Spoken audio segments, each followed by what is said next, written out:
Apakah setiap doa yang kita panjatkan itu pasti diterima? Tapi mengapa kok aku berdoa kok banyak yang belum terkabulkan? Kemana doa-doaku itu? Ar-Rahman 'allamal Qur'an khalaqal insan 'allamahul bayan.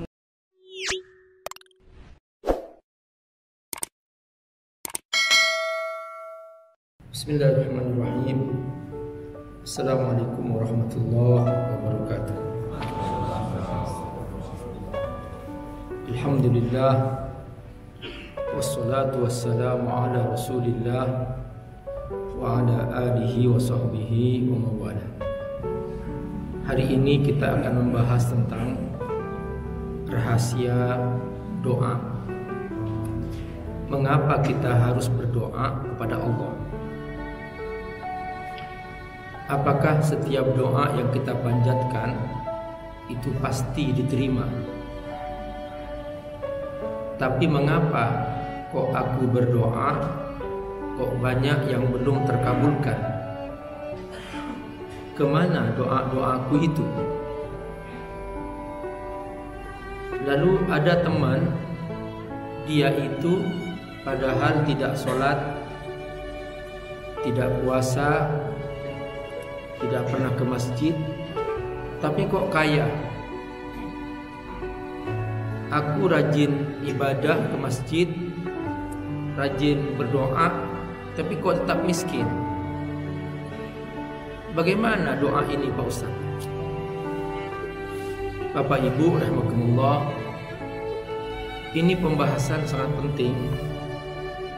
Karena kalau kita mengerti hakikat doa, kita akan semakin merasakan indah berdoa kepada Allah Subhanahu wa ta'ala. Salah seorang sahabat Rasulullah SAW bernama Abu Hurairah radhiyallahu anhu pernah menyebutkan beberapa ayat yang di dalamnya Allah memastikan bahwa apa yang telah diperbuat oleh seorang hamba itu pasti akan mendapatkan balasan, termasuk doa. Contohnya misalnya, kalau ada seorang hamba bersyukur, kata Allah, pasti aku akan tambah nikmat yang telah aku berikan kepadanya. Jadi buah syukur itu adalah bertambahnya nikmat. Makanya Bapak Ibu rahimakumullah, sebaik-baik orang kalau bangun pagi, jangan yang pertama kali dipikirkan adalah kekhawatiran, rasa takut, kecewa, sedih. Itu salah. Kalau setiap hari seorang bangun pagi selalu mindsetnya negatif, cara berpikirnya negatif, maka masalah akan bertambah. Jadi dalam kondisi apapun, kita sakit atau sehat, miskin atau kaya, pagi-pagi bangun kita langsung bersyukur, terima kasih, senang, jangan negatif. Karena dunia ini akan menjadi negatif ketika mindset kita negatif, dan dunia ini akan menjadi positif kalau mindset kita positif. Caranya gimana? Bersyukur. Jadi kata Allah, la in syakartum la azidannakum. Jadi ini jaminan. Kalau kamu bersyukur, kalau kamu positif di pagi hari, maka aku akan tambah nikmat kepadamu. Kalau kamu sedang sakit, aku akan sembuhkan. Tapi kalau orang sudah sakit, bangun pagi negatif, tambah sakit. Tapi kalau seorang sedang sakit, bangun pagi positif, maka penyakit akan berkurang dan bisa jadi akan Allah sembuhkan. Jadi hampir ya tidak ada yang berbeda. Semua dokter mengatakan bahwa banyak penyakit itu muncul terjadi karena mindset seseorang. Ketika mindset negatif, maka penyakit akan banyak. Jadi cara berpikir itu menentukan bahagia tidaknya seseorang. Jadi bahagia itu Bapak Ibu rahimakumullah bukan di fasilitas. Bukan karena rumah seseorang itu mewah lalu kemudian dia pasti bahagia. Enggak. Banyak orang menderita di rumah mewah itu. Bukan karena mobil seseorang mewah lalu dia pasti bahagia. Enggak juga. Banyak orang bunuh diri di mobil mewah itu. Jadi yang menentukan seseorang itu bahagia atau sedih, mindsetnya, cara berpikirnya. Apa itu? Syukur.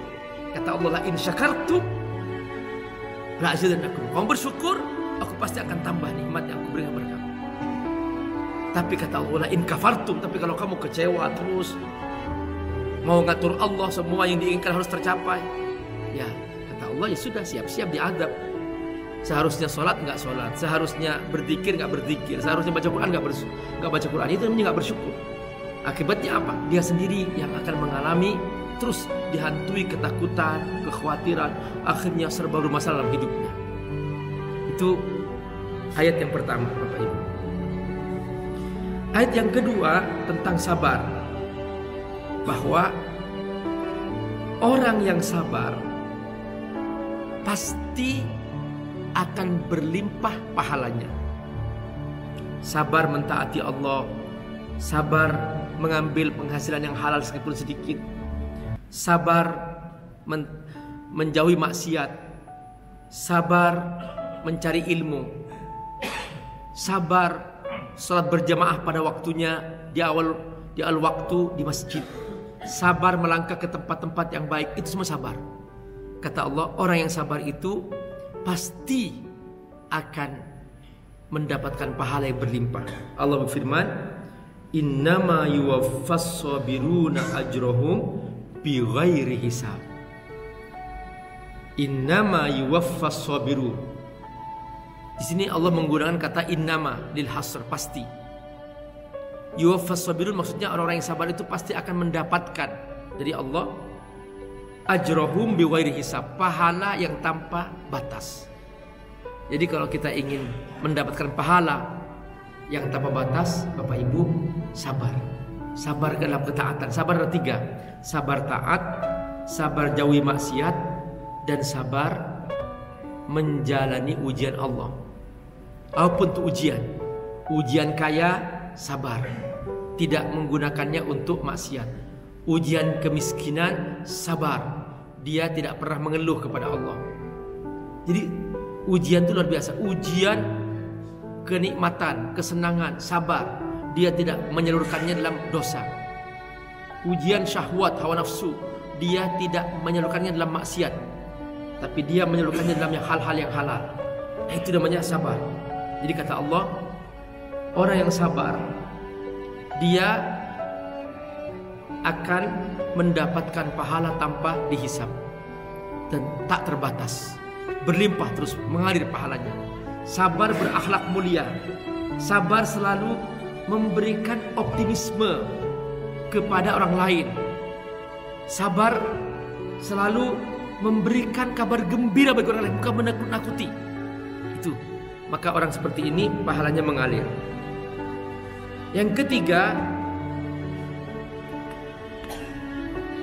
adalah orang yang bertobat. Orang yang bertobat, maka orang ini oleh Allah Subhanahu wa ta'ala akan diampuni. Orang yang bertobat, Allah akan terima tobatnya, pasti. Jadi sebesar apapun dosa yang kita lakukan, jangan khawatir, Pak. Allah Maha Pengampun. Tapi jangan diabaikan tuh dosa. Jangan kemudian beralasan Allah kan Maha Pengampun, ya sudah aku berbuat dosa aja. Jangan begitu. Jadi kalau kita sudah merasa terlalu banyak dosa, segera bertobat. Dan jangan berkata, Pak Ustadz, aku kayaknya masuk neraka deh. Kenapa? Terlalu banyak dosa saya. Itu gak boleh begitu.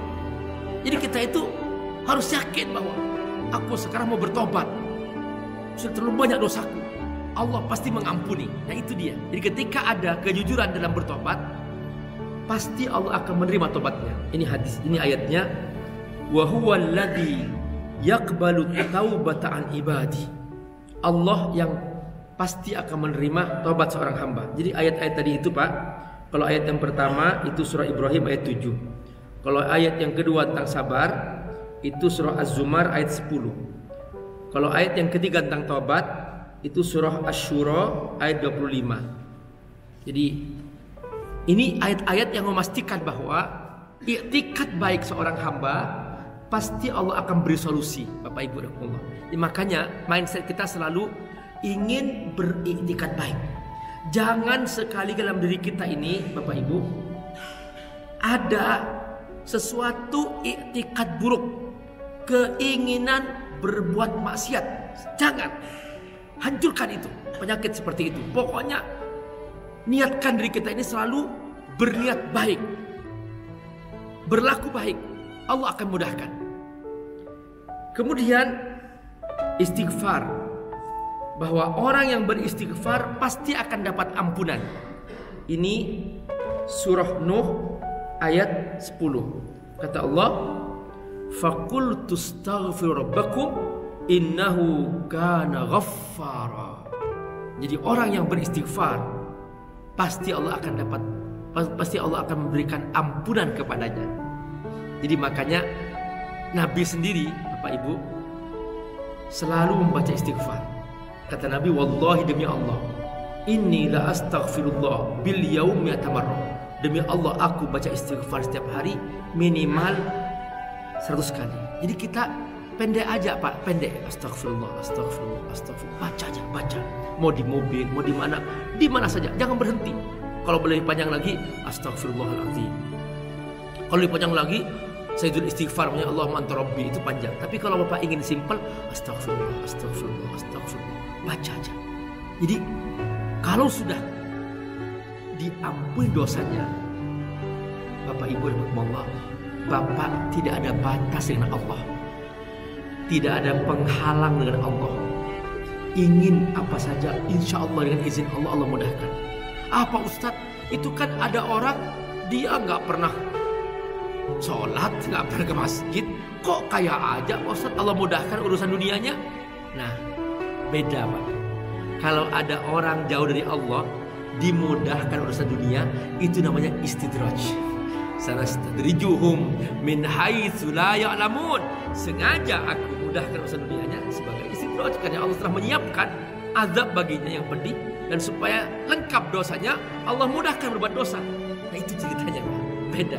Tapi kalau kita taat, kita patuh, ya sudah, kita ambil jalan yang patuh aja gitu. Jadi istighfar ini solusi dari semua kehidupan, dari semua persoalan yang kita hadapi dalam kehidupan kita. Jadi ada seorang yang datang ke Imam Hasan Al-Basri, wahai Imam Hasan Al-Basri, aku sudah bertahun-tahun menikah, belum punya anak, 12 tahun belum punya anak. Kata Imam Hasan Al-Basri, kamu sepakat semua suami istri baca istighfar. Tahun berikutnya, Masya Allah, bawa anak dengan biasa. Ada seorang bangkrut dagangannya, buka toko ini bangkrut, dagangan ini bangkrut, datangi Imam Hasan Al-Basri, wahai Imam, aku bangkrut terus daganganku, gimana solusinya? Kata Imam Hasan Al-Basri, baca istighfar. Astagfirullahaladzim. Subhanallah Pak. Langsung setelah itu dia berlimpah rezekinya. Jadi solusi persoalan apapun yang kita hadapi, baca istighfar. Astagfirullah, astagfirullah, astagfirullah. Itu yang paling pendek ya. Nah. Lalu doa. Nah ini kita langsung ke judul ini. Jadi di sini dibahas oleh para ulama bahwa yang pasti-pasti itu Allah balas apa? Ya tadi itu 5. Yaitu syukur pasti Allah tambah, sabar pasti pahalanya berlimpah, kemudian taubat pasti Allah terima, kemudian istighfar pasti Allah akan ampuni, kemudian berdoa pasti Allah jawab. Kata Allah, ud'uni astajib lakum. Ini surah Ghafir ayat 60. Jadi kalau kita berdoa pasti Allah balas, pasti Allah berikan. Nah, tapi kok ada kadang-kadang yang tertunda, yaitu Allah yang tahu. Karena Allah yang maha tahu kapan permintaan kita itu harus dipenuhi. yang paling pas dengan jiwa kita, kondisi kita tuh kapan? Allah yang tahu waktunya, Pak. Jadi jangan kita ngatur Allah. Tugas kita hanya berdoa. Jangan Allah diatur oleh kita. Jangan tergesa-gesa juga, jangan. Biarkan tugas kita hanya berdoa, biarkan Allah yang mengabulkannya. Nah, ini penting sekali. Tapi yakin bahwa setiap doa yang kita panjatkan pasti Allah terima. Ud'uni astajib lakum. Nah, kemudian ada ayat lagi yaitu tentang apa? Tentang infak. Tentang infak. Bahwa apapun yang kita infakkan pasti Allah ganti. Ini surah Saba ayat 39. Wa ma anfaqtum min syai'in fahuwa yukhlifuhu. Yang kamu infakkan sekecil apapun Allah pasti ganti. Makanya kita belum pernah mendengar ada cerita bahwa Pak Ustadz nih, si fulan nih bangkrut Pak Ustadz. Kenapa? Terlalu banyak berinfak. Gak ada, Pak. Justru orang yang bakhil yang bangkrut. Tapi kalau orang banyak berinfak gak pernah bangkrut. Dia selalu mengalir, ya. Jadi di zaman Nabi Musa AS, Bapak Ibu, ada seorang, dia itu mengadu ke Nabi Musa AS. Wahai Musa, iya, aku ini bertahun-tahun berdagang itu nggak pernah untung, rugi terus gitu. Boleh nggak kamu doakan agar aku kaya gitu? Mintakan kepada Allah gitu. Kata Nabi Musa, ya sudah, aku doa. Maka Nabi Musa berdoa, ya Allah, ini fulan minta supaya dibikin kaya. Allah jawab. Apa kata Allah? Musa, iya, aku kabulkan doa itu dan si fulan ini aku bikin kaya. Tapi jatahnya hanya setahun. Jadi Bapak Ibu rahimakumullah, kaya miskin itu Pak ada jatahnya, Pak. Jadi jangan merasa bahwa waduh aku miskin nih, udah miskin terus. Enggak, ada jatahnya dari Allah. Kapan seorang itu kaya, kapan seorang itu miskin. Sekalipun sudah mendunia usahanya, misalnya nih, Bapak dulu pernah pegang sebuah HP Nokia BlackBerry, itu sudah mendunia gitu. Tapi karena sudah tiba jatah expired, dia collapse, Pak, hilang. Berganti yang lain. Itu dunia gitu. Jadi dunia itu ada jatahnya. Makanya nggak bisa seseorang memaksakan diri harus kaya terus selamanya, enggak. Dia akan tiba saatnya bangkrut gitu. Seperti itu. Termasuk kekuasaan akan tiba saatnya runtuh. Itu sudah pasti. Romawi runtuh, Persia runtuh, Fir'aun runtuh, semuanya runtuh. Ada masa. Kenapa? Karena bukan Tuhan. Nah, kita harus yakin seperti itu. Makanya si fulan ini kata Allah, wahai Musa, ya, aku terima doanya ini fulan. Terus, tapi setahun aja. Ya udah. Benar, Pak. Setelah setahun, Nabi Musa datang ke rumah orang fulan ini. Loh, kok masih kaya nih? Tanya kepada Allah. Ya Allah, ini kenapa kok masih kaya? Sudah setahun lewat. Kata Allah, Musa, sebenarnya jatah kayanya dia sudah aku cabut.